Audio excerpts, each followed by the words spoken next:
नमस्कार प्रणाम। हम गीतकार लेखक फुना बाबू आज रउआ सबके बीच अपना चैनल कवि की बाणी पर फिर से नया टॉपिक नया कविता के साथ उपस्थित बानी। आज के टॉपिक बा, आज के विषय बा कि इंसान जौन बा, आदमी जौन बा, पहिले का करेला आ तब ओकरा बाद उ का होखे लागेला।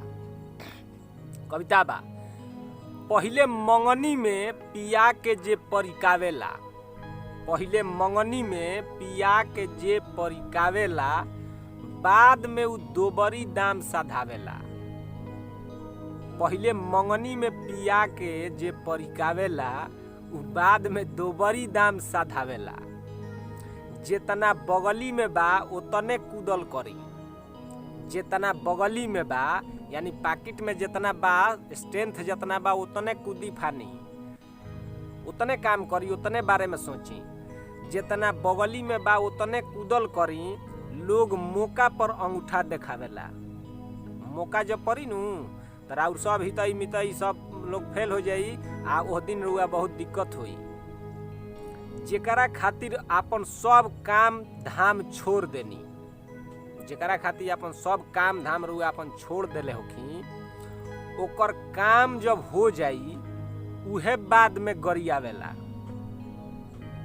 जब ओकरा खातिर हुआ कुछ काम कईनी, बहुत अच्छा कर देनी, उ जब रास्ता धली ओकरा बाद रुआ के गाड़ी देवे लगी। इहे माने लोग के नेचर बा, इहे लोग के सिद्धांत बन गइल बा। जेकरा खातिर अपन सब काम धाम छोड़ के ओकर काम कईनी, उहे बाद में गरियावेला, उ बाद में गाड़ी देवे लगेला। जौना के बुद्धि ज्ञान सिखाएम, जौना के रउआ बुद्धि ज्ञान सिखाएम, ओकरा के रास्ता धराएम, उहे पाठ पढ़ावेला, पाठ पढ़ावे लगी, रउआ के सिखावे लगी, रउआ के समझावे लगी, जौना के रउआ सिखैले बानी। अनकर धन आ अनकर बल कहियो काम ना आवेला।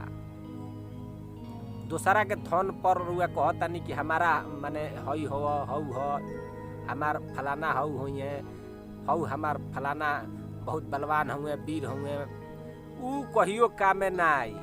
आपन जौन बुद्धि विवेक बा, आपन बल बा, आपन जौन औकात बा, उहे हमेशा कामे आवेला।